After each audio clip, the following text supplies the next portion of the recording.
नमस्कार, आदाब, सलाम। कैसे हैं आप सभी? आशा करता हूँ अच्छे होंगे, स्वस्थ होंगे, मस्त होंगे और अपने पढ़ाई में व्यस्त होंगे। तो चलिए स्वागत करता हूँ आपका अपना यूट्यूब चैनल मैथ अड्डा सारण में। और आज हम देखने वाले हैं बीएसएससी का, जो बिहार कर्मचारी चयन आयोग का सीजीएल का जो वैकेंसी आया है, इसका प्लेटफॉर्म बुक से सेट नंबर 2 देखने वाले हैं और ये समान अध्ययन देखने वाले हैं। तो चलिए बिल्कुल अंत तक देखिएगा, बहुत मज़ा आने वाला है। अब बहुत ज़बरदस्त क्वेश्चन भी है, इसमें 75 क्वेश्चन है। तो चलिए, और वीडियो को थोड़ा लाइक कर दीजिएगा, आप सभी से हाथ जोड़ के निवेदन है। और अपने इस भाई को सपोर्ट कीजिएगा, गांव देहात का लड़का है, ठीक है। चलिए आज का पहला क्वेश्चन देखते हैं। पहला क्वेश्चन आपके सामने ये रहा। पहला क्वेश्चन, थोड़ा सा रुक जाइए। Yes yes yes. चलिए, पहला क्वेश्चन है कि ताजे पानी की सबसे बड़ी झील लेक सुपीरियर कहाँ स्थित है? ताजे पानी की ये जो प्रश्न है, ये एनटीपीसी 2021 में भी पूछा गया प्रश्न है। बात को समझिएगा, ये एनटीपीसी 2021 में पूछा गया प्रश्न है, जिसका CBT 2 जो है एग्जाम होने वाला है 9 मई से, ठीक है। पूछा गया कि ताजे पानी का सबसे बड़ी झील जो है लेक सुपीरियर की बात की जाए तो ये संयुक्त राज्य अमेरिका में स्थित है। कहाँ है? संयुक्त राज्य अमेरिका में स्थित है। तो ऑप्शन ए जो है ये आपका राइट आंसर हो जाएगा, ठीक है। अगर सुपेरियर लीग की क्षेत्रफल की बात की जाए तो लगभग 82,100 वर्ग किलोमीटर है, ठीक है। और सुपेरियर लीग जो है, लेक जो है, ये आपका यूएसए और कनाडा के बीच में यानी कि मध्य में स्थित है। अगर आपसे पूछा जाए कि भारत का सबसे बड़ा मीठे पानी का झील जो है ये कौन है, तो वो वुलर झील है। क्या है? वुलर झील है, जो कि जम्मू कश्मीर में स्थित है। तो आशा करता हूँ ये सब जो है आपको बहुत अच्छे से समझ में आ रहा होगा। तो वीडियो को लाइक जरूर कीजिएगा। चलिए अगला प्रश्न देखते हैं कि निम्नलिखित में से कौन हिंदुस्तानी शास्त्रीय वाद्य संगीत में सुविख्यात थे या है? तो हिंदुस्तानी शास्त्रीय में सुविख्यात MS सुब्बालक्ष्मी हैं, जो वाद्य संगीत में निपुण थे। कौन? MS सुब्बालक्ष्मी। तो ऑप्शन बी आपका क्या हो जाएगा? राइट आंसर हो जाएगा। भारत सरकार द्वारा इन्हें 1998 ईस्वी में क्या दिया गया था? भारत रत्न दिया गया था, ठीक है। भारत रत्न जो है आपको 1998 में MS सुब्बालक्ष्मी और C सुब्रमण्यम को, इनके साथ C सुब्रमण्यम जी थे, उनको भी 1998 में भारत रत्न दिया गया था। चलिए अगला प्रश्न देखते हैं। अगला प्रश्न है, थोड़ा सा इसको नीचे कर लेते हैं, कि निम्न में से किसने कम से कम 2 बार नोबेल पुरस्कार प्राप्त किया है? जो ऑप्शन में है, यानी किसने 2 बार प्राप्त किया गया है। तो 2 बार नोबेल पुरस्कार प्राप्त करने वाले कौन है? तो मैडम क्यूरी जी हैं। इन्हें 2 बार नोबेल पुरस्कार प्राप्त हुआ है। एक बार तो 1903 में, जो कि इनके पति जो है पीरे क्यूरी के साथ इनको भौतिकी के क्षेत्र में 1903 में दिया गया, और 1911 में रसायन के क्षेत्र में रेडियम और पोलोनियम की खोज के लिए 1911 में इनको दिया गया। तो इन्हें कितना बार प्राप्त हुआ है? 2 बार प्राप्त हुआ है। तो ऑप्शन बी आपका क्या हो जाएगा? राइट आंसर हो जाएगा। चलिए अगला प्रश्न है कि सविनय अवज्ञा आंदोलन में गांधी जी के बाद सत्याग्रह का नेतृत्व किसने किया था? तो सविनय अवज्ञा आंदोलन में गांधी जी के बाद जो सत्याग्रह का नेतृत्व जो किया था वो सरोजिनी नायडू जी थी। तो ऑप्शन डी जो है ये आपका क्या हो जाएगा? राइट आंसर हो जाएगा। चलिए, भारतीय रंगमंच में यौनिका यानी पर्दा का शुभारंभ किसने किया है? पर्दा का शुभारंभ किसने किया है? तो ये भारतीय रंगमंच में ये पर्दा का जो शुभारंभ हुआ है ये यूनानियों के द्वारा हुआ है। तो ऑप्शन सी क्या हो जाएगा? आपका राइट आंसर हो जाएगा। चलिए आगे बढ़ते हैं। अगला प्रश्न, 57वां ज्ञानपीठ पुरस्कार 2022 निम्नलिखित में से किसे प्रदान दिया गया है? तो ये दामोदर माऊ जी को 57वां ज्ञानपीठ पुरस्कार 2022 दिया गया है। तो ऑप्शन डी आपका क्या हो जाएगा? राइट आंसर हो जाएगा। नेक्स्ट, भारतीय संविधान में संसद के दोनों सदनों की संयुक्त बैठक का प्रावधान किस देश के संविधान से प्रेरित है? ये दोनों सदनों का, यानी कि दोनों सदन के संयुक्त बैठक का प्रावधान जो है ये ऑस्ट्रेलिया के संविधान से प्रेरित है। कहाँ के? ऑस्ट्रेलिया के संविधान से प्रेरित है। तो ऑप्शन ए जो है ये आपका राइट आंसर हो जाएगा। संविधान के अनुच्छेद 108 में इसका वर्णन किया गया है। कहाँ किया गया है? अनुच्छेद 108 में। नेक्स्ट, भारत में उगाए जाने वाली अधिकतर कॉफ़ी की किस्म कैसा होता है? तो भारत में जितने भी कॉफ़ी उगता है, अधिकतम कॉफ़ी उगाने का जो किस्म होता है ये अरेबिका होता है। क्या होता है? अरेबिका होता है। तो ऑप्शन सी जो है आपका राइट आंसर हो जाएगा। और कॉफ़ी भारत में सबसे अधिक कहाँ पे उगाया जाता है? तो कर्नाटक में। कॉफ़ी भारत में सबसे अधिक कर्नाटक में होता है। और भारत में चाय सबसे अधिक उत्तम किसकी बात की जाए तो ये दार्जिलिंग पश्चिम बंगाल में उत्पादन होता है किसका? चाय का। चलिए आगे बढ़ते हैं। अगला प्रश्न है कि किस योजना के अंतर्गत सरकार ने वह कृषि नीति बनाई जिसने हरित क्रांति को जन्म दिया था? तो ये चौथी पंचवर्षीय योजना तीसरी जो पंचवर्षीय योजना जो थी जिसका अवधि था 1961 से लेके 1966 के बीच में, उसी वक्त ये तृतीय पंचवर्षीय की योजना के समय जो है हरित क्रांति को जन्म दिया गया है, यानी क्रांतिकारी हरित क्रांति को जन्म दिया गया। तो ऑप्शन डी आपका क्या हो जाएगा? आपका राइट आंसर हो जाएगा। और तीसरी पंचवर्षीय योजना जो था 1961 से लेकर 1966 के बीच। चलिए अगला प्रश्न है कि अवमूल्यन का प्रमुख लक्ष्य होता है। अवमूल्यन का जो प्रमुख लक्ष्य होता है वो क्या होता है? आयात को बढ़ावा देना या निर्यात को बढ़ावा देना।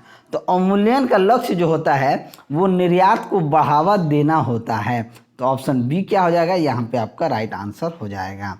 चलिए अगला प्रश्न देखते हैं। Question number 11। ठीक है,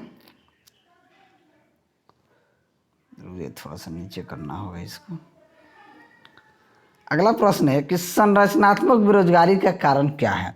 संरचनात्मक बेरोजगारी का कारण होता है अपर्याप्त उत्पादन क्षमता।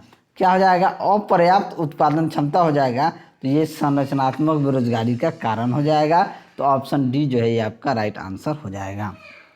नेक्स्ट, भारतीय संविधान ने भारत को किस प्रकार वर्णित किया है? तो भारतीय संविधान ने भारत को एक राज्य का संघ के रूप में, एक राज्यों का संघ कहा गया है। तो ऑप्शन बी क्या हो जाएगा? आपका राइट आंसर हो जाएगा।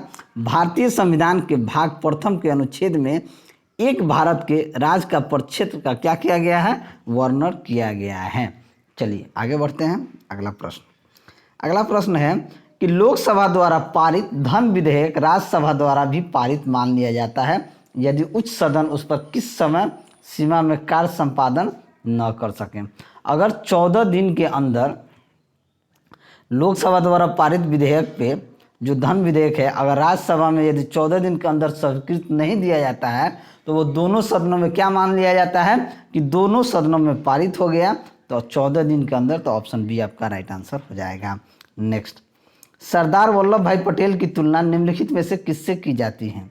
तो सरदार वल्लभ भाई पटेल की तुलना जो होता है ये बिस्मार्क से किया जाता है। तो ऑप्शन डी जो है आपका राइट आंसर हो जाएगा। चलिए अगला क्वेश्चन देखते हैं। अगला प्रश्न है कि नेताजी इंडियाज इंडिपेंडेंस एवं ब्रिटिश आर्काइव्स पुस्तक के लेखक कौन हैं? तो इसके लेखक हैं डॉक्टर कल्याण कुमार डेव। तो ऑप्शन सी आपका राइट आंसर हो जाएगा। चलिए अगला प्रश्न देखते हैं कि किसी वस्तु का पूंजी तथा उत्पादन का अनुपात किसका माप होता है? किसका माप होता है? तो उत्पादन के प्रति इकाई में जो निविष्ट पूंजी की राशि होती है उसका ही माप होता है। तो ऑप्शन बी यहाँ पे आपका राइट आंसर हो जाएगा। नेक्स्ट, मौलिक अधिकार को लागू करने के लिए रिट जारी की जाती है। मौलिक अधिकार को जारी करने के लिए एक रिट जारी किया जाता है कहाँ? तो उच्चतम न्यायालय द्वारा। तो ऑप्शन सी क्या हो जाएगा? आपका राइट आंसर हो जाएगा। चलिए अगला प्रश्न देखते हैं कि भारतीय अक्षय ऊर्जा दिवस या नवीकरणीय ऊर्जा दिवस प्रत्येक वर्ष किस तिथि को मनाया जाता है? तो ये हर साल 20 अगस्त को मनाया जाता है। तो ऑप्शन डी जो है आपका राइट आंसर हो जाएगा। नेक्स्ट, गांधी इन चंपारण पुस्तक के लेखक कौन हैं? तो ये दीनानाथ गोपाल तेंदुलकर जी हैं। तो ऑप्शन बी आपका राइट आंसर हो जाएगा। चलिए आगे बढ़ते हैं। अगला प्रश्न देखते हैं कि निम्नलिखित देशों में किस देश में तकलामाकन मरुस्थल स्थित है? तो तकलामाकन मरुस्थल जो स्थित है ये चीन के सिकियांग प्रांत में स्थित है। चीन के सिकियांग। तो ऑप्शन बी आपका राइट आंसर हो जाएगा। नेक्स्ट, मानचित्र बनाने के विज्ञान को क्या कहते हैं? तो मानचित्र बनाने के विज्ञान को कार्टोग्राफी कहा जाता है। तो ऑप्शन ए क्या हो जाएगा? आपका राइट आंसर हो जाएगा। नेक्स्ट, कि मुद्रास्फीति के अंतर्गत क्या आता है। मुद्रास्फीति के अंतर्गत मुद्रा का मूल्य घटता है तो ये आता है, तो मुद्रा का मूल्य घटता है तो ऑप्शन ए क्या हो जाएगा, आपका राइट आंसर हो जाएगा।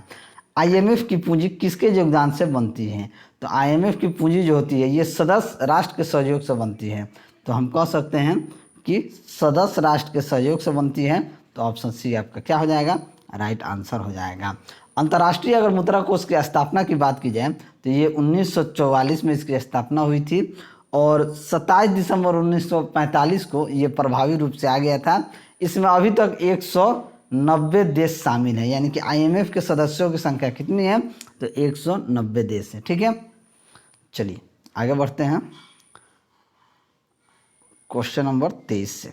राष्ट्रीय कृषि अनुसंधान प्रबंध अकेडमी कहाँ स्थित है, तो ये आपका हैदराबाद में स्थित है, तो ऑप्शन बी आपका राइट आंसर हो जाएगा। इसका स्थापना 1976 ईस्वी में हुआ था। चलिए नेक्स्ट, भारत में निम्नलिखित में से किस प्रकार की बिजली का उत्पादन सर्वाधिक होता है, तो तापीय बिजली का जो उपयोग होता है भारत में ज़्यादा होता है, तो ऑप्शन बी आपका राइट आंसर हो जाएगा। नेक्स्ट, जब स्वतंत्रता की माउंटबेटन योजना स्वीकार की गई उस समय भारतीय राष्ट्रीय कांग्रेस का अध्यक्ष कौन था।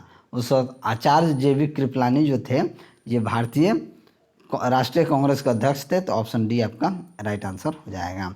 चलिए नेक्स्ट, लोकसभा का चुनाव लड़ने के लिए प्रत्याशी की न्यूनतम आयु कितनी होनी चाहिए, तो कम से कम 25 वर्ष का होना चाहिए, तो ऑप्शन सी क्या हो जाएगा, आपका राइट आंसर हो जाएगा। लोकसभा का चुनाव लड़ने के लिए 25 वर्ष, राज्यसभा और विधानसभा परिषद के चुनाव लड़ने के लिए 30 वर्ष, ग्राम पंचायत के चुनाव लड़ने के लिए 21 वर्ष और राज्यपाल उपराष्ट्रपति राष्ट्रपति के चुनाव लड़ने के लिए 35 वर्ष उम्र होनी चाहिए। नेक्स्ट, यह विचार किसने विकसित किया था कि साधन ही उद्देश्यों का औचित्य बताते हैं, ये किसने बताया था, ये महात्मा गांधी जी ने, तो ऑप्शन डी आपका राइट आंसर हो जाएगा। नेक्स्ट, किसने कहा था कि स्वाद का वास्तविक स्थान जिह्वा नहीं बल्कि मन है, तो ये किसने कहा था, तो ये आपका महात्मा गांधी जी ने ही कहा था कि स्वाद का वास्तविक स्थान जिह्वा नहीं मन है, तो ऑप्शन बी आपका क्या हो जाएगा, सही उत्तर हो जाएगा। नेक्स्ट, भारतीय संविधान की उद्देशिका में परिवर्तन किस संशोधन अधिनियम से किए गए थे, तो ये 42वां संशोधन जो हुआ था अधिनियम 1976, तो ऑप्शन सी क्या हो जाएगा, आपका राइट आंसर हो जाएगा। ठीक है, इस संविधान संशोधन द्वारा जो समाजवाद, धर्मनिरपेक्ष और अखंडता सब जोड़ा गया था। चलिए अगला प्रश्न देखते हैं कि संसद के किसी भी सदन के 2 सत्रों के बीच अंतराल किससे अधिक नहीं होना चाहिए, यानी कि 6 महीने से अधिक नहीं होना चाहिए, तो ऑप्शन बी आपका क्या हो जाएगा, राइट आंसर हो जाएगा। नेक्स्ट, एलोरा में गुफाएं और शैलकृत मंदिर हैं, तो एलोरा में हिंदू, बौद्ध और जैन के शैलकृत मंदिर हैं, तो ऑप्शन डी क्या हो जाएगा, आपका राइट आंसर हो जाएगा। चलिए आगे बढ़ते हैं, अगला प्रश्न देखते हैं कि थोड़ा सा इसको नीचे करना होगा कि अकबर के दरबार में सबसे प्रसिद्ध संगीतकार तानसेन का मूल नाम क्या था, तो तानसेन का मूल नाम जो था ये आपका रामतनु पांडे था, तो ऑप्शन सी क्या हो जाएगा, आपका राइट आंसर हो जाएगा। उसका मूल नाम जिसे तानसेन कहा जाता था उसका मूल नाम रामतनु पांडे था। नेक्स्ट, किस अधिनियम की महत्वपूर्ण विशेषताएं प्रांतीय स्वायत्तता थी, तो ये आपका किस अधिनियम के महत्वपूर्ण, ये 1935 जो है 1935 अधिनियम की महत्वपूर्ण विशेषताएं जो थी ये प्रांतीय स्वायत्तता थी, तो ऑप्शन ए आपका राइट आंसर हो जाएगा। नेक्स्ट, महाबलीपुरम के 7 पैगोडा किसके द्वारा संरक्षित कला के साक्षी हैं, तो ये जो है महाबली के यानी कि पल्लवी, तो ऑप्शन ए क्या हो जाएगा, आपका राइट आंसर आ जाएगा। यानी कि पल्लव जो थे महाबलीपुरम के 7 पैगोडा पल्लव कला से संबंधित थे, तो ऑप्शन ए क्या हो जाएगा, आपका राइट आंसर हो जाएगा। नेक्स्ट, अगला प्रश्न है कि 1857 के विद्रोह के दौरान भारत का गवर्नर जनरल कौन था, कई बार क्वेश्चन पूछा गया है, लॉर्ड कैनिंग था, तो ऑप्शन बी आपका क्या हो जाएगा, राइट आंसर हो जाएगा। आई थिंक ये NTPC 2021 में भी पूछा गया प्रश्न है। नेक्स्ट, महात्मा बुद्ध किस वंश से संबंधित थे, तो महात्मा बुद्ध जो थे ये शाक्य वंश से संबंधित थे, तो ऑप्शन सी क्या हो जाएगा, आपका राइट आंसर हो जाएगा। नेक्स्ट, निम्नलिखित में से किसको सूर्य की ऊर्ध्वाधर किरणें कभी भी नहीं मिलेंगी? सूर्य की ऊर्ध्वाधर किरणें जो हैं ये कभी भी नहीं मिलेगी, तो ये श्रीनगर को, तो ऑप्शन डी क्या हो जाएगा आपको राइट आंसर हो जाएगा। क्योंकि सूर्य की ऊर्ध्वाधर किरणें उन्हीं स्थानों या क्षेत्र को मिलती है जिसकी स्थिति ग्लोब पर 23.5 डिग्री नॉर्थ से लेकर 23.5 डिग्री साउथ अक्षांश के बीच होता है, जबकि श्रीनगर के 23.5 डिग्री नॉर्थ अक्षांश के उत्तर में स्थित है, जिस कारण क्या होता है उसे ऊर्ध्वाधर किरणों के प्राप्त नहीं हो सकता है। और श्रीनगर जो है ये झेलम नदी के किनारे स्थित है। नेक्स्ट, भारत की जनसंख्या में ऋणात्मक वृद्धि दर किस दशक में दर्ज की गई थी? तो 1911 से 1921 के बीच में ऋणात्मक जो वृद्धि दर ये क्या नाम है दर्ज की गई थी, तो ऑप्शन बी आपका राइट आंसर हो जाएगा। नेक्स्ट, निम्नलिखित में से कौन सा संसाधन अजैव और नवीकरणीय है? कौन सा संसाधन? तो ये जल संसाधन है, तो ऑप्शन सी आपका राइट आंसर हो जाएगा। नेक्स्ट, निम्नलिखित में से कौन सा नगर राष्ट्रीय राजधानी क्षेत्र में नहीं आता है? तो मथुरा जो होता है ये राष्ट्रीय राजधानी क्षेत्र में मथुरा जो है नहीं आता है, तो ऑप्शन डी जो है आपका राइट आंसर हो जाएगा, जबकि राजधानी क्षेत्र में पानीपत, खुर्जा, रोहतक ये सभी आते हैं। नेक्स्ट, अगला प्रश्न देखते हैं। थोड़ा सा कि भारत की किस नदी को वृद्ध गंगा कहा जाता है? तो गोदावरी नदी को वृद्ध गंगा कहा जाता है। किसको? गोदावरी नदी को वृद्ध गंगा कहा जाता है, तो ऑप्शन बी आपका राइट आंसर हो जाएगा। नेक्स्ट, तंजानिया की राजधानी है, तंजानिया की राजधानी डोडोमा है। कहाँ है? डोडोमा है, तो ऑप्शन डी जो है आपका राइट आंसर हो जाएगा। नेक्स्ट, अंडमान द्वीप समूह और निकोबार द्वीप समूह निम्नलिखित में से किसके द्वारा एक दूसरे से अलग किए गए हैं? तो ये आप कह सकते हैं कि अंडमान द्वीप समूह जो है ये और निकोबार द्वीप समूह 10 डिग्री चैनल से एक दूसरे से अलग हैं। 10 डिग्री चैनल से क्या है? ये एक दूसरे से अलग हैं, तो ऑप्शन ए आपका यहाँ पे सही आंसर हो जाएगा।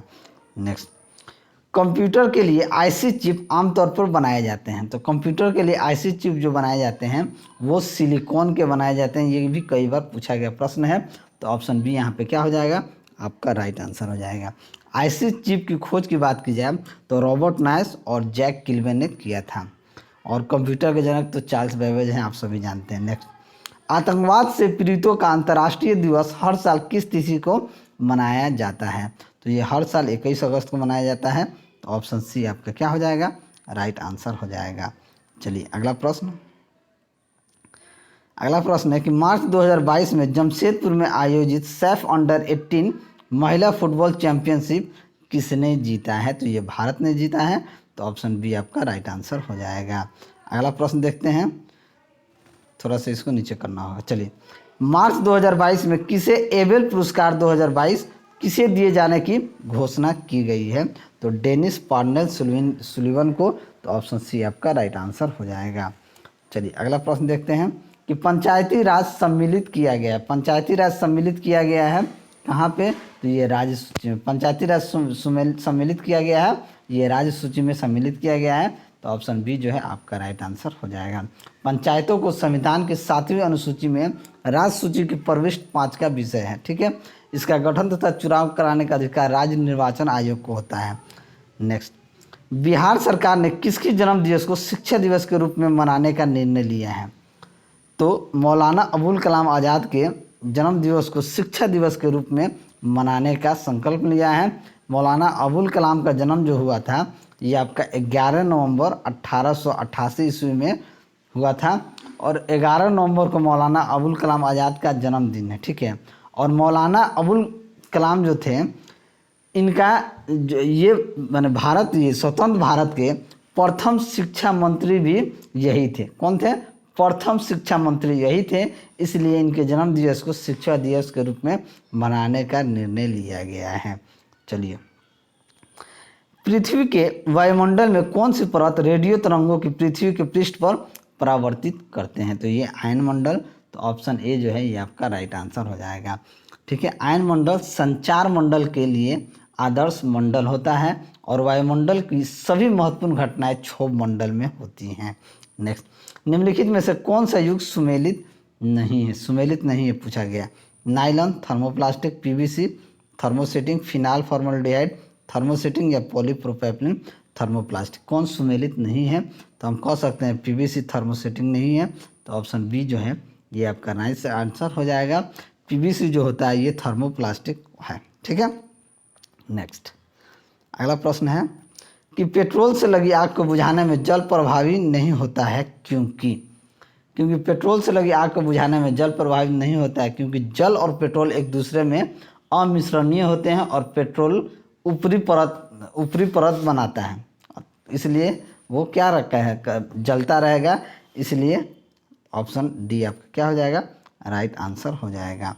नेक्स्ट, गैस के गुब्बारों में हाइड्रोजन गैस की जगह हीलियम गैस का प्रयोग किया जाता है क्योंकि इसलिए किया जाता है कि गैस के गुब्बारे में हाइड्रोजन गैस की जगह हीलियम गैस का प्रयोग किया जाता है क्योंकि यह आद्य यानी कि इनफ्लामेबल गैस होता है, तो हम कह सकते हैं ऑप्शन सी क्या हो जाएगा, आपका राइट आंसर हो जाएगा।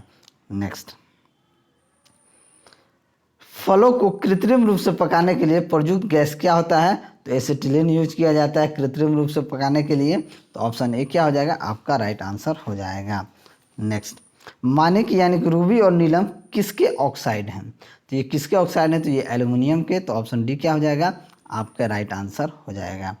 अगला प्रश्न है कि थोड़ा सा नीचे कर लेते हैं कि एक फोटो सेल में प्रकाश ऊर्जा को परिवर्तित किया जाता है। एक फोटो सेल में प्रकाश ऊर्जा को परिवर्तित किया जाता है किसमें? विद्युत ऊर्जा में, तो ऑप्शन डी जो है आपका राइट आंसर हो जाएगा। नेक्स्ट, यूस्टोकिनलिका मानव शरीर के किस भाग में स्थित होता है? तो ये कान में स्थित होता है, तो ऑप्शन बी आपका राइट आंसर हो जाएगा।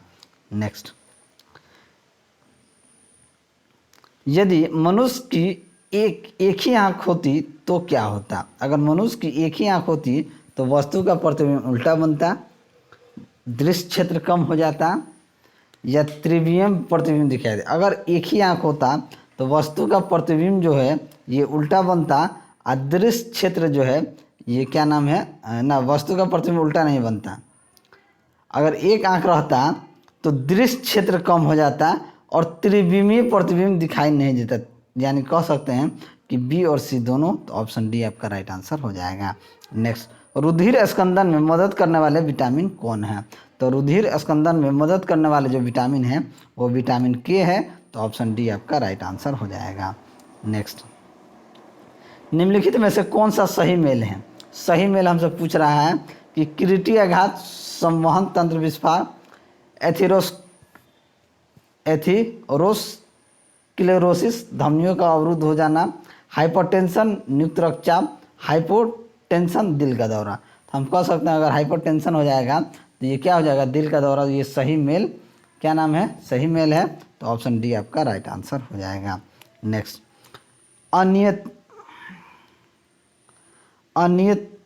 अनियत तापी प्राणियों के लिए निम्नलिखित में से कौन सा सही है?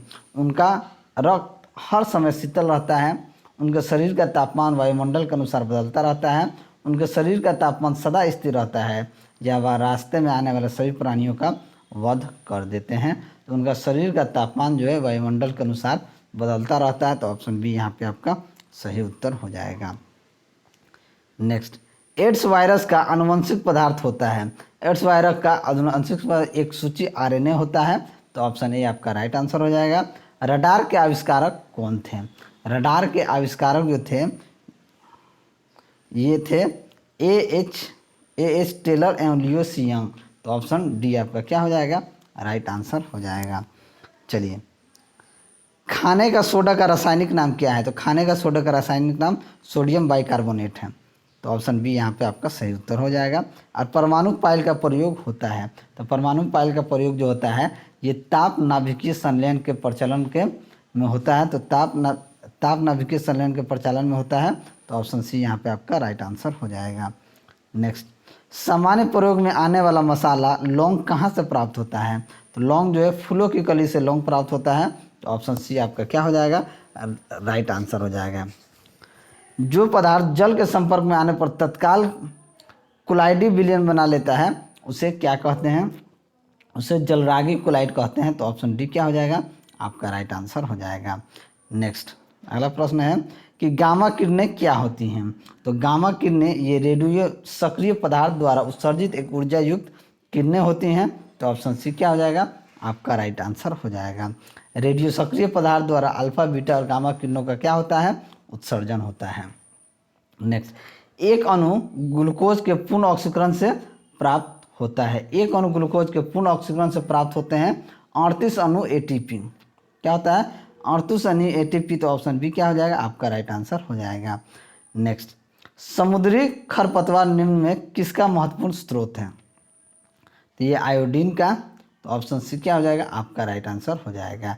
नेक्स्ट, सामान्यतः 1 से 3 वर्ष के शिशुओं में प्रोटीन की कमी से निम्नलिखित में से कौन सा रोग होता है। तो प्रोटीन के कमी से क्वाइसियोकर जो होता है यही रोग हो जाता है।